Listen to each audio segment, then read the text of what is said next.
अस्सलाम वालेकुम। महसूम राशिद की अदबी दुनिया में हम आपका इस्तकबाल करते हैं और पेश करते हैं आपके सामने एक ऐसी शख्सियत को जिसे पूरा हिंदुस्तान जानता है, पूरी दुनिया जानती है। फिल्म इंडस्ट्री का एक ऐसा शख्स जिसके बिना इंडस्ट्री का कोई मानी नहीं। जी हाँ, मैं बात कर रहा हूँ उस शख्सियत की जिसे लोग शहंशाह जज्बात भी कहते हैं और कुछ लोग उन्हें ट्रेजिडी किंग के खिताब से भी नवाजे हैं। तो दोस्तों, मैं ऐसी शख्सियत के बारे में बात कर रहा हूँ जिसे आप भी जानते हैं, पूरा हिंदुस्तान जानता है, सब कोई जानता है, लेकिन शायद आज के बच्चे ना जानते हों। तो उनके लिए मैं ये उनकी छोटी छोटी इधर उधर बिखरी हुई कहानियों को यकजा करने की कोशिश कर रहा हूँ, उन तक पहुँचाने की कोशिश कर रहा हूँ कि शायद वो उनसे मिल कर के उन्हें खुशी हासिल हो कि वो उन्होंने इनको नहीं देखा या उन तक वो चीज़ें नहीं आई, क्योंकि अब वो फिल्में रिलीज़ नहीं होती हैं, अब वो फिल्में दिखाई नहीं जाती और जो अभी फिल्में बन रही हैं वही उन तक पहुंचती हैं।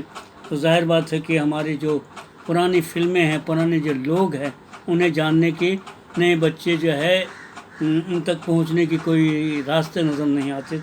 तो मैं उनकी कहानी को थोड़ी बहुत उनके सामने रखने की कोशिश कर रहा हूँ कि उस ज़माने में जब इंडस्ट्री बहुत ही कमज़ोर थी, शुरुआती ज़िंदगी जी रही थी, अभी उसने बोलना चालना सीखा ही था कि उसमें 3 शख्सियतों ने बहुत ही अहम किरदार निभाए और वो 3 जैसे आज की आप लोगों के ज़माने के सलमान खान हैं, आमिर खान हैं और शाहरुख खान हैं, जिनके बिना फिल्म इंडस्ट्री जो है कोई माने नहीं रखती, जिसके बिना पैसे की कोई हकीकत नहीं है। स्टार्स अगर कोई है, बुलंदी पर कोई है, चमकता हुआ सितारा कोई है, तो यही लोग हैं। उसी तरह से पुराने ज़माने में 3 स्टार और हुआ करते थे जो अपनी अपनी कला से, अपने अपने तरीक़े से, अपने अपने फ़न से, अलग अलग अंदाज से लोगों को महसूस करते थे। उन तीनों के नाम थे दिलीप।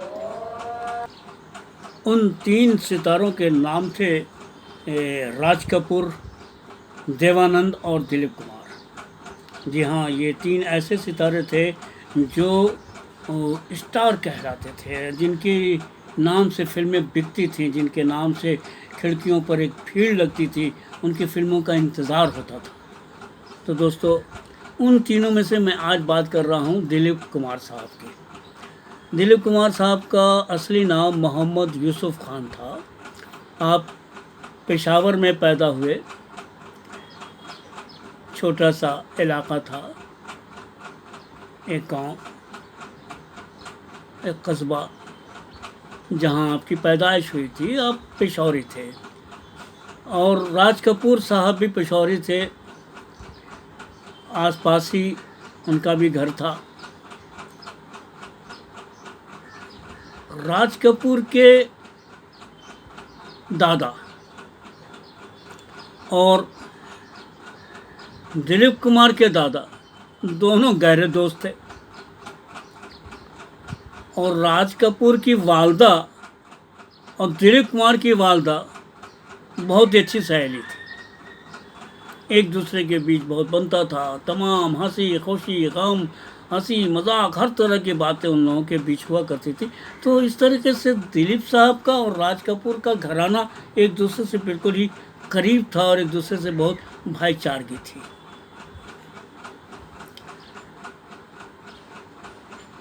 दिलीप साहब अपने बचपने के दिन को कभी फरामोश नहीं कर पाए, कभी भूल नहीं पाए, क्योंकि बहुत सुनहरा दौर था उनका।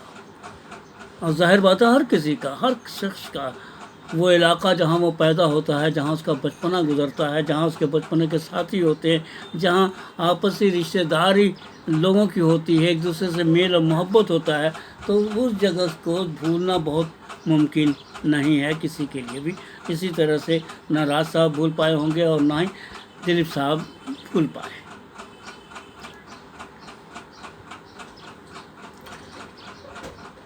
दिलीप साहब का कहना है कि जब मैं बहुत छोटा था तो मेरे घर में कुछ ऐसी अहम शख्सियतें आती थीं, उन्होंने मुझे दुआएं दी मुझे ये शर्फ हासिल है कि मैंने उन्हें बहुत करीब से देखा, जाना है।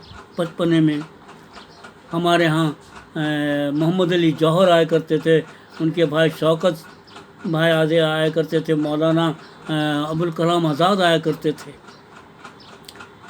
हमें ये तो पता था कि हमारा मुल्क जो है वो ग़ुलाम है और आज़ादी की लड़ाई ये लोग लड़ रहे हैं, इन लोग एक जंग लड़ रहे हैं, एक हिंदुस्तान को, मुल्क को, अपने मुल्क को आज़ाद कराना चाहते हैं। लेकिन मेरा बहुत बचपना था, वो चीज़ें मैंने सुनी थी लेकिन मैं उसमें शामिल नहीं हो सका था क्योंकि मेरा बहुत बचपना था। तो ऐसे ऐसे लोगों से उनका साबका रहा। 1930 में दिलीप साहब का घराना जो है वो ज़रिए माश के लिए बम्बई शिफ्ट हो गया। उससे पहले राज कपूर की फैमिली जो है ऑलरेडी शिफ्ट हो चुकी थी। शायद पृथ्वी राज कपूर जो है कलकत्ता की तरफ जा चुके थे और चूँकि वो थिएटर से उनका बहुत लगाव था, एक्टिंग से बहुत लगाव था और वो कलकत्ता जो है एक्टिंग का एक गढ़ था, एक जगह थी जहाँ वो एक्टिंग करके लोगों का में अपनी अदाकारी के जलवे दिखाते थे। और जब फिल्म इंडस्ट्री शुरू हुई तो पृथ्वी राज कपूर भी अपनी फैमिली के साथ मुंबई तशरीफ ले आए।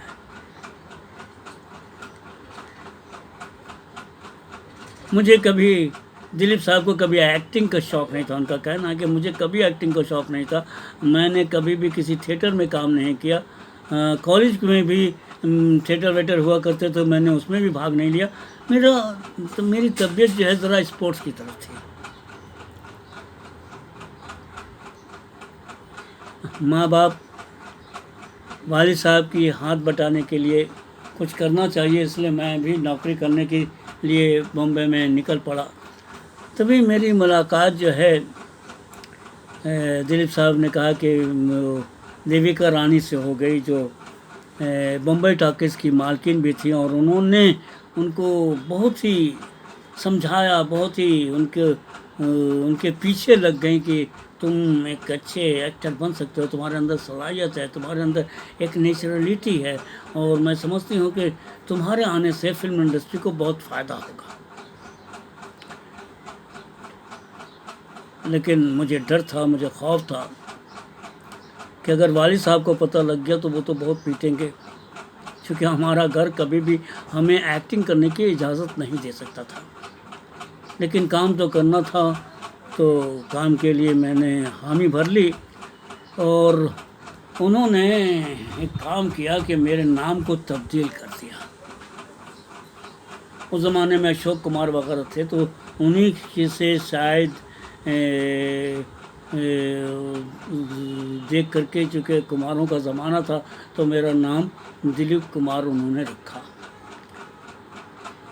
मैंने भी उसे एक्सेप्ट कर लिया, चूँकि मैं भी चाहता था कि मैं अपने नाम यूसुफ खान के नाम से काम नहीं करूं, दिलीप कुमार के नाम से काम करूंगा तो किसी ज़माने के बाद शायद वालिद साहब को पता चलेगा और मेरी जो है पिटाई होने से बच जाएगी और मैं काम भी कर सकूंगा। इस तरह से 1200 रुपये पे दिलीप कुमार ने वहाँ काम करना मंजूर कर लिया। सालाना उनकी तनख्वाह थी 1200 रुपये। सन 1944 में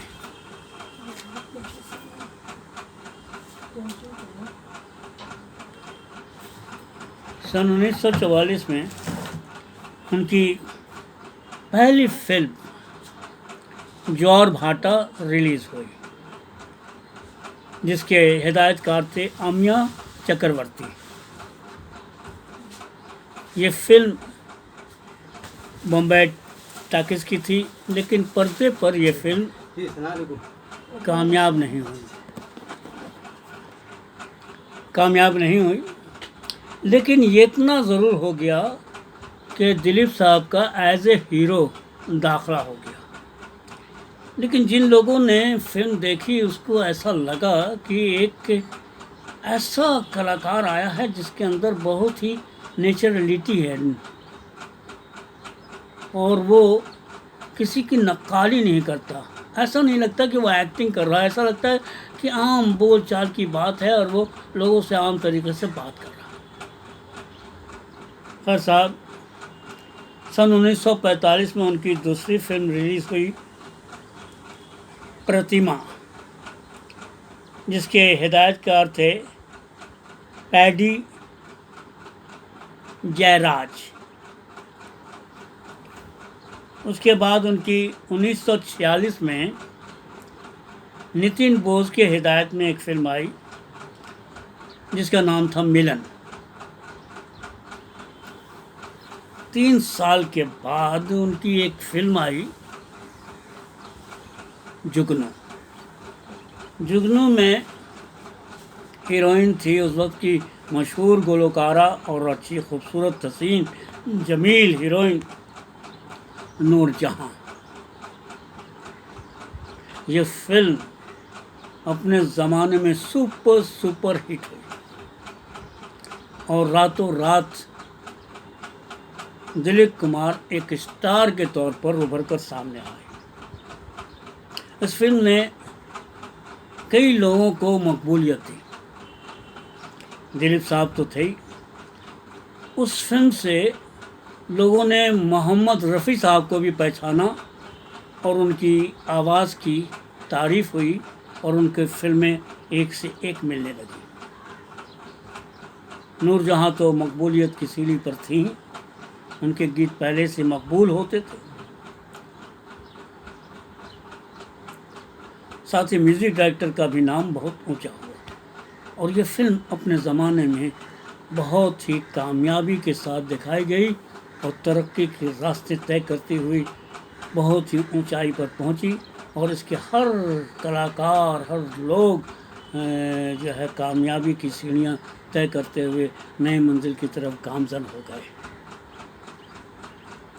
तो साहब, इस तरह से 3 साल तक एक मुस्तकिल मेहनत करने के बाद दिलीप साहब की हैसियत स्टार की हो गई।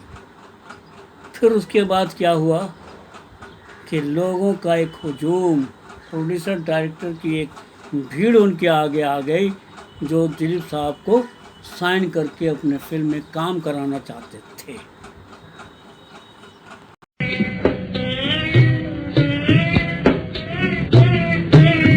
यहाँ बदला वफा का बेवफाई के सिवा क्या है।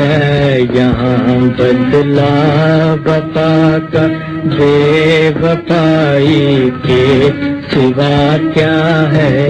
मोहब्बत करके भी देखा, मोहब्बत में भी धोखा है।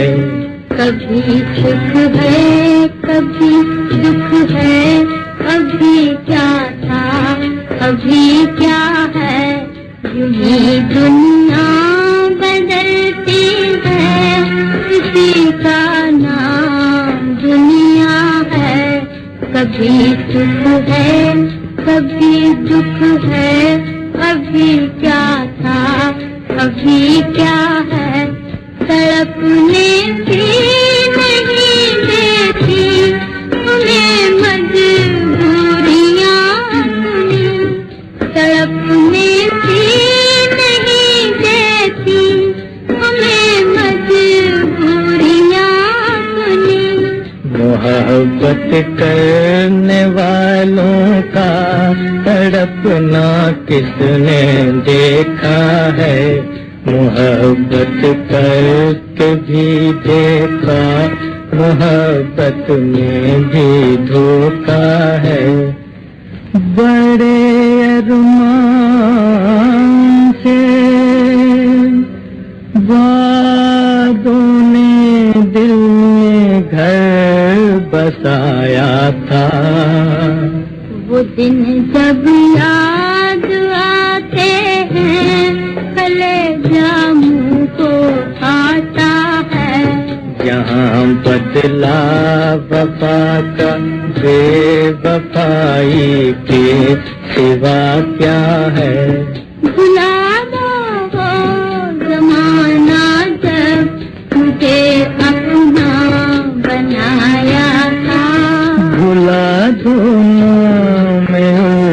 जब तुम्हारे लब पे आया था। भुला दो, भुला दो, भुला दो वो कसम जो दिलाई थी कभी तुमने। भुला दो वो कसम जो पे खाए थे कभी तुमने। भुला दो दिल से तुम गुजरे हुए रंगीन ज़माने को। भुला दो, हाँ भुला दो इश्क के सादा फसाने को। तमन्नाओं की बस्ती में अंधेरा ही अंधेरा है। किसे अपना कहे कोई जो अपना था पराया है। यही दुनिया बदलती है, किसी का नाम दुनिया है। कभी सुख है कभी दुख है, अभी क्या था अभी क्या है। मोहब्बत करके भी देखा, मोहब्बत में धोखा है।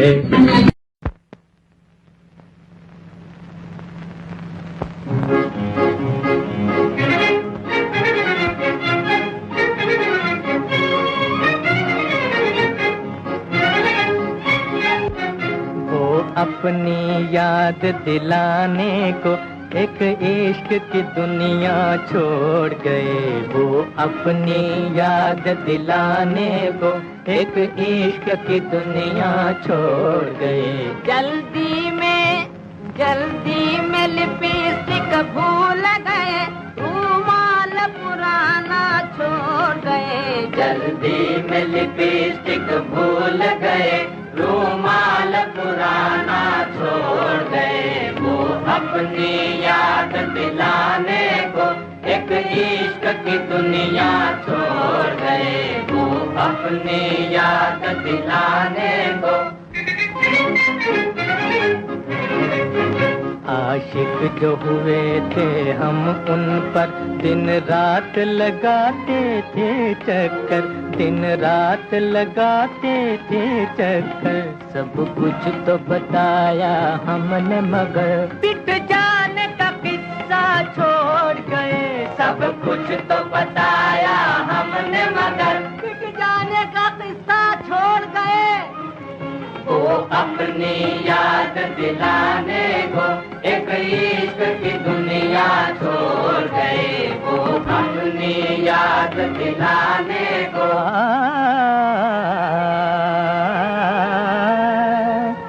मुफलिस थे जनाबे मजनू भी, सुनते हैं जब उनकी मौत आई। पाकिट से न निकली एक पाई, लैला का वो कुत्ता छोड़ गए। पाकिट से न निकली एक पाई, लैला का वो कुत्ता छोड़ गए। वो अपनी याद दिलाने को एक इश्क की दुनिया छोड़ गए। वो अपनी याद दिलाने को।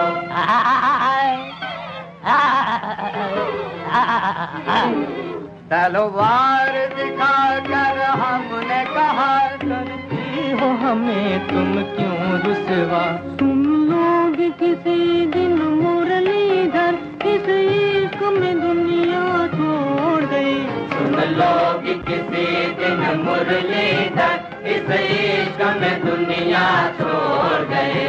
वो अपनी याद दिलाने को एक इश्क की दुनिया छोड़ गए।